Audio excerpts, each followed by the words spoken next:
अस्सलाम वालेकुम। आप मुलाज़ा फरमा रहे हैं सदाए महरूमी चैनल और मैं हूं आपका होस्ट तालिब नकवी एडवोकेट।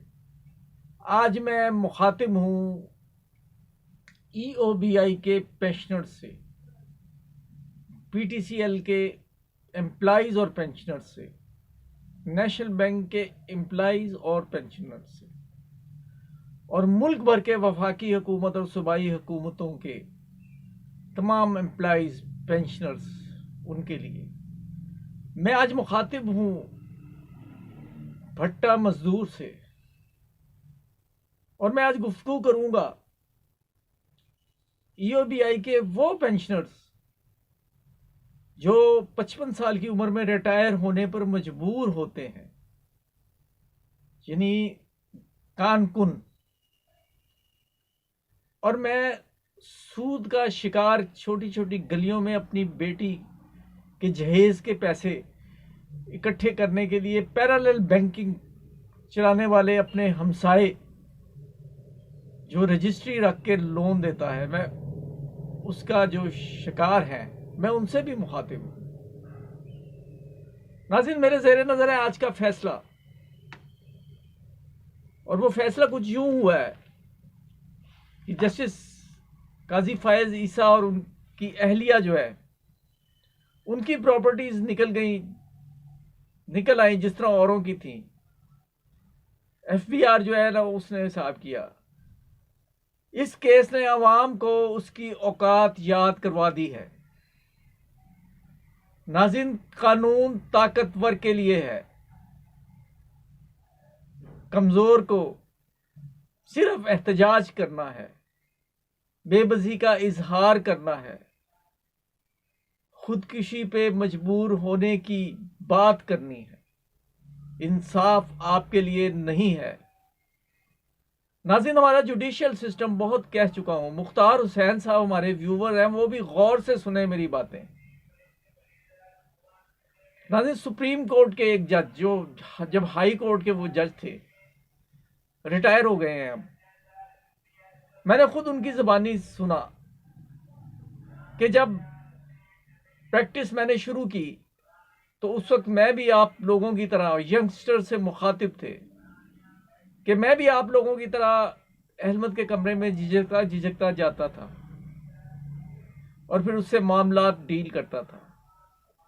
आज मैं आपको ये बताना चाह रहा हूं, वकला को कहा जाता है कि वो बहुत मजबूत हैं, वो कानून से बालातर हैं।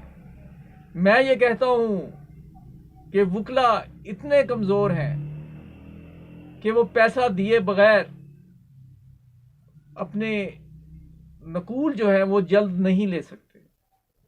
बड़ी जुम्मेदारी से कह रहा हूं। और ये बात अगर मुझे पता है तो सिविल जज, मजिस्ट्रेट, सेशन जजेस, हाई कोर्ट के जजेस, सुप्रीम कोर्ट के जजेस, उन सब को पता है।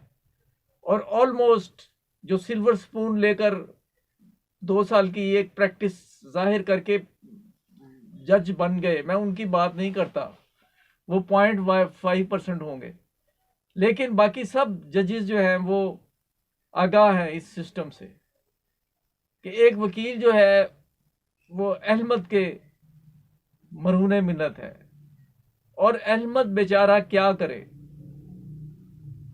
वो काम नहीं निपटा सकता और फिर वो तरजीही बुनियादों पर काम करता है। बहुत सारे राज हैं जो मैं अफशा नहीं करना चाहता, क्योंकि मेरी कम्युनिटी पर भी सवाल आएगा और कम्युनिटी को सेव करना बहुत ज़रूरी है। लेकिन हल्फिया कहता हूं कि वकील बदनाम ज़्यादा है। नाज़रीन, जब भी कोई हादसा होता है या ये कह लें कि किसी वकील की बदमाशी होती है, मैं आपको हल्फन कह रहा हूं, बार रूम में हम मौजूद होते हैं, जब तबसरा होता है तो मुझे नहीं याद कि किसी वकील ने ये कहा कि ये वकील ने तो बड़ा अच्छा किया कि फलां बंदे को की पिटाई की या जज से बदतमीजी की। बुनियादी तौर पर कोई भी बुरा नहीं होता, लेकिन हालात व वाक़यात बता देते हैं।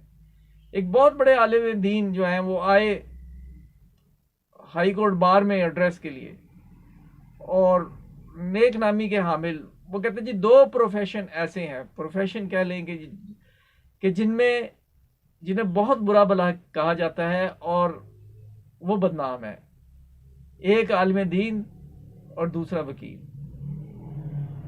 ناظرین، جسٹس فائز عیسیٰ صاحبہ کی اہلیہ کے بارے میں یہ کہا گیا ہے کہ ان سے نہیں پوچھا جا سکتا۔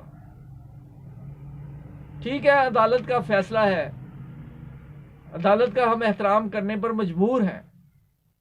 اگر ہم عدالت کا احترام کرنے کے لیے اس لیے مجبور ہیں کہ جو بات ہم کہنا چاہیں وہ نہیں کہہ سکتے، کیونکہ اگر ہم بات کھلے انداز میں کریں گے تو ہمیں توہین عدالت کے جرم میں جرمانہ بھی ہو جائے گا اور سزا بھی ہو جائے گی، ٹھیک ہے نا۔ لیکن ہم یہ ضرور کہنا چاہیں گے، اس فیصلے کے تناظر میں مجھے نہ جانے کیوں میرا ایک فیورٹ جو ہے محاورہ، جو محاورے عوامی زبان میں ہوتے ہیں پنجابی زبان کا، کہ مجھا مجھا دیاں بھیناں ہوندیاں نے، یعنی بھینسیں بھینسوں کی بہنیں ہوتی ہیں۔ ان ادر ورڈز کہ اپنے لوگ جو ہے نا انہیں بچایا جاتا ہے۔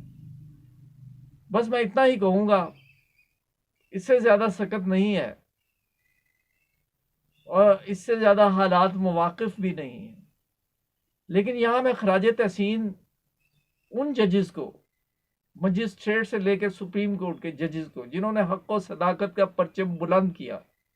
اگین میں یہ کہوں گا کہ سب لوگ ایسے نہیں ہیں، لیکن دل اس وقت دکھتا ہے کہ ایک غریب آدمی جو ہے روٹی مہنگی بیچنے کی پاداش میں جیلوں میں سڑتا رہتا ہے، ضمانت ہو بھی جائے تو اس کے پاس مچلکے نہیں ہوتے، وہ کسی کو جانتا نہیں ہے اور ضمانت ہونا بھی مشکل ہوتا ہے۔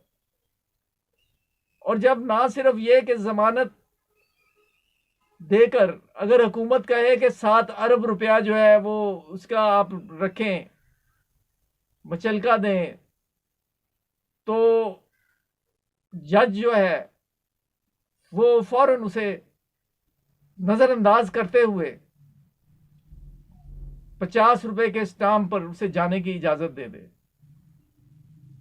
یہ ناانصافیاں آخر کب تک ہوں گی؟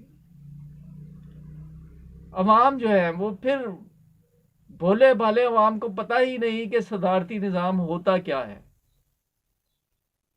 ذاتی طور پر میں صدارتی نظام کے ایز سچ جیسا کہا جا رہا ہے اس کے حق میں نہیں ہوں، پارلیمنٹری سسٹم کی گلے سڑے ہونے کے باوجود، لیکن عوام جو ہے وہ نظام کو بدلنا چاہتے ہیں۔